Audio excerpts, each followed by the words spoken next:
किसी तरह अपने और अपने परिवार का पेट पाल रहे थे। पर एक दिन अरे रमेश, तुम्हारी बेटी के तो समझो भाग्य ही खुल गए। वकील लड़के का रिश्ता आया है।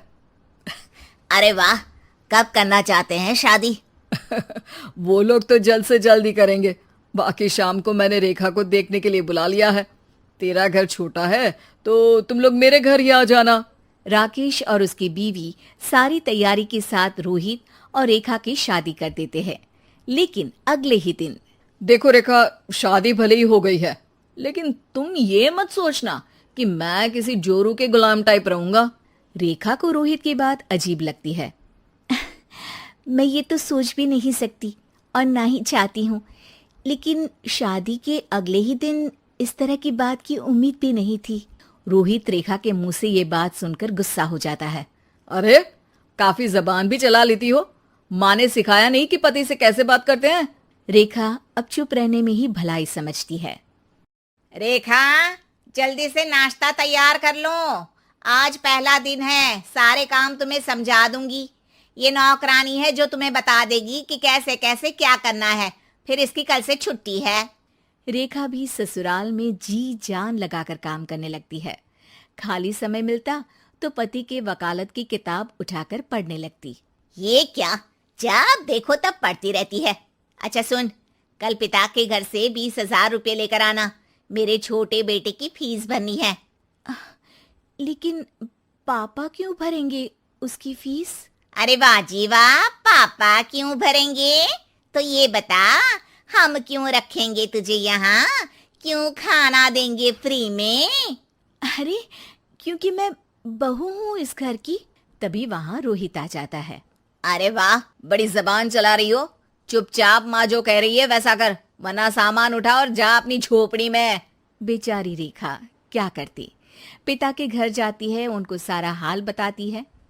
पिता भी जैसे तैसे पैसों का इंतजाम कर बेटी को ससुराल के लिए विदा करते हैं। देखा, अब कहाँ से आए पैसे? अरे बहुत माल है तुम लोगों के पास, बस सीधी उंगली से निकालते नहीं। नहीं नहीं माँ, पापा ने अपनी मोटरसाइकिल बेचकर पैसों का इंतजाम किया है। पता नहीं अब वो ऑफिस कैसे जाएंगे। अरे वाह भाई, ये भी हम सोचे। खैर, जैसे तैसे दिन बीतते हैं। रेखा जहाँ एक प्यारे से बेटे की माँ बनती है, तो वहीं उसका वकालत की किताब में ज्ञान और गहराता जाता है। हे भगवान, बुरे फंसे। ये केस तो लगता है कि मैं हार ही जाऊंगा। देखिए, मैंने आपकी इस केस की फाइल पढ़ी थी। इस केस को जीतना बहुत ही आसान है। वाह भाई वाह, यहाँ वकालत की डिग्री लेकर भी मैं समझ नहीं पा रहा हूँ, और तुमने रोटी बनाते बनाते ही केस समझ लिया। अरे जाओ जाओ, जाकर मुन्ने को संभालो। केस मैं संभालूंगा। ए लड़की सुन, जाकर अपने बाप के यहाँ से 3 लाख लेकर आ। पूरा घर फिर से बनाना है। छोटे की शादी करूंगी तो छोटी बहू को कहाँ रखूंगी? पूरा घर तो तूने घेर रखा है। ऐसा मत बोलिए माँ जी।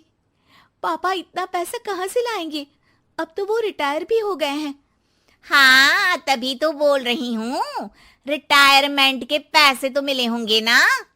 लेकिन वो अगर आपको दे देंगे तो बुढ़ापा कैसे काटेंगे? रोहित रेखा की बात सुनकर गुस्सा हो जाता है। ए सुन, चल अपना सामान उठा, अपना बच्चा उठा और निकल यहाँ से। रेखा के लाख आग्रह के बाद भी रोहित और उसकी सास उसे घर में नहीं रखते। पापा, मैं तलाक चाहती हूँ। बेटा, मेरे पास वकील के पैसे नहीं है। पापा, आप मुझे वकालत करवा दीजिए।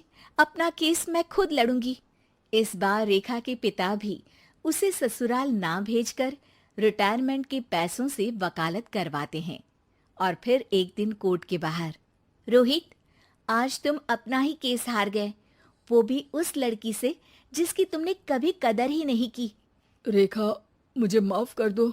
मैं इतनी बड़ी अमाउंट कहाँ से लाऊंगा? मैं हर महीने पैसे नहीं दे सकता तुमको।